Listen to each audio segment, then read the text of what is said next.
بسم اللہ الرحمن الرحیم۔ السلام علیکم۔ طیارہ حادثے میں واحد بچ جانے والا مسافر ہسپتال کے بستر پر پرسکون انداز میں لیٹا تھا اور ملاقاتیوں کو تانتا بندھا ہوا تھا۔ چونکہ اس کی حالت اچھی تھی اس لیے وہ کسی کو ملاقات سے منع نہیں کر رہا تھا۔ میرا بیٹا بھی اس طیارے میں تھا۔ ہم اس کے منتظر تھے مگر وہ نہیں آیا۔ یہ ایک ادھیڑ عمر شخص تھا جو اپنے بیٹی کا آخری احوال جاننے کے لیے امید کے سارے بچ جانے والے واحد مسافر کے پاس آیا تھا۔ اس نے اپنے بیٹے کا تعارف کرایا اور اس کا نام عظیم بتایا۔ عظیم نام سن کر مسافر چونک پڑا اور بے ساختہ بولا، عظیم؟ ہاں، وہ میرے ساتھ ہی بیٹھا ہوا تھا۔ وہ ایک با اخلاق نوجوان تھا، مسافر نے گمبھیر آواز میں کہا تو باپ کی آنکھیں چمکنے لگی۔ وہ بہت خوش تھا، اپنی تعلیم مکمل کر کے پاکستان آ رہا تھا۔ کل ہی ہماری اس سے بات ہوئی تھی۔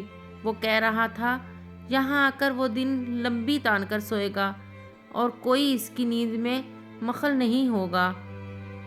ادھیڑ عمر شخص کے ہونٹوں پر بچھی مسکراہٹ تیر ہو رہی تھی۔ ہاں، وہ اپنی یونیورسٹی کی باتیں کر رہا تھا، اپنے دوستوں کے ساتھی طالب علموں کی۔ ہم دونوں اس مختصر سفر میں دوست بن گئے تھے۔ ہمارا سفر بہت خوشگوار رہا اور ہم دونوں کتنی ہی دیر تک ہنستے رہے۔ بچ جانے والے مسافر خلا میں تکتا ہوا روانی سے بولتا چلا گیا۔ جب طیارہ کریش ہونے لگا تو اس کی کیا کیفیت تھی؟ اس نے عین جوانی میں وہ کچھ دیکھا جو نہایت خوفناک ہے۔ باپ نے شاید اپنے بیٹے کو تصور میں دیکھ رہا تھا۔ وہ خوف کے ان لمحات کی سنگینی پرکھ رہا تھا جو اس کے بیٹے پر گزری۔ میں اس کے حوصلے پر حیران ہوا۔ وہ بالکل ڈرا ہوا نہیں تھا۔ اس نے میری ران پر ہاتھ مارتے ہوئے کہا کہ مرنا تو ایک دن ویسے ہی ہے، تو ڈرنے کی کیا بات؟ بچ جانے والے مسافر نے کہا تو باپ کے اعصاب ڈھیلے پڑ گئے۔ شاید اس کا درد مدھم ہو گیا تھا۔ کیا سچ میں وہ خوف زدہ نہیں ہوا؟ کیا واقعی اس پر اتنی تکلیف نہیں گزری جس کا میں تصور کر رہا ہوں؟ باپ مزید مرہم کا طلبگار تھا۔ یقین جانیے بالکل نہیں، وہ مکمل پرسکون تھا۔ اس نے آپ کے لیے و اپنے گھر والوں کے لیے مجھے پیغام بھی دیا تھا، جیسا کہ باقی مسافروں نے بھی اس روایت پر عمل کیا تھا۔ بچ جانے والے مسافر نے سنسی خیز لہجے میں کہا، کیسا پیغام؟ باپ نے بے صبری سے پوچھا۔ کیا وہ آپ سے ساری عمر کہہ نہیں سکا؟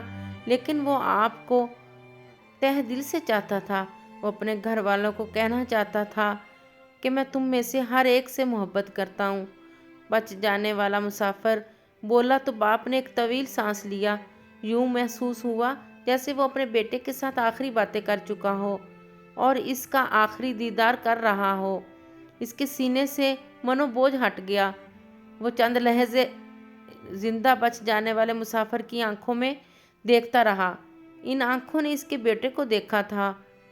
پھر اس نے بطور تشکر اس کے ہاتھ زور سے دبایا اور کمرے سے نکلنے لگا۔ مسافر ترہم اور حسرت سے اسے جاتے دیکھتا رہا۔ ایک دوسرے مسافر کا وارث اندر آنا چاہتا ہے، کیا آپ اجازت دیتے ہیں؟ ایک خوبرو نرس نے اندر آ کر مسافر سے کہا تو اس نے اثبات میں سر ہلا دیا۔ اندر آنے والی ایک برقع پوش خاتون تھی۔ سلام دعا اور خیر خیریت دریافت کرنے کے بعد اس نے روندی آواز میں کہا، حاشر میرا شوہر، وہ اسی طیارے میں سوار تھا۔ میں 6 ماہ سے اس کے انتظار میں آنکھیں فرش راہ کے کیے ہوئے تھی۔ شاید تم نے اسے دیکھا ہو۔ برقع پوش خاتون کی آواز میں امید تھی۔ بچ جانے والا مسافر چند لمحے برقع پوش خاتون کی آنکھوں میں دیکھتا رہا جو نم آلود تھی، پھر بھاری آواز میں بولا، حاشر ہاں، وہ میرے ساتھ ہی بیٹھا ہوا تھا۔ وہ ایک با اخلاق شخص تھا۔ اگر یہ زندہ بچ جانے والے مسافر کے ساتھ والی نشست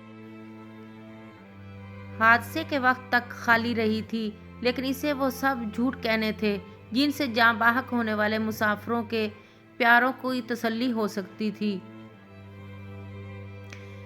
ایسی مزید ویڈیو دیکھنے کے لیے میرے چینل کو سبسکرائب کریں۔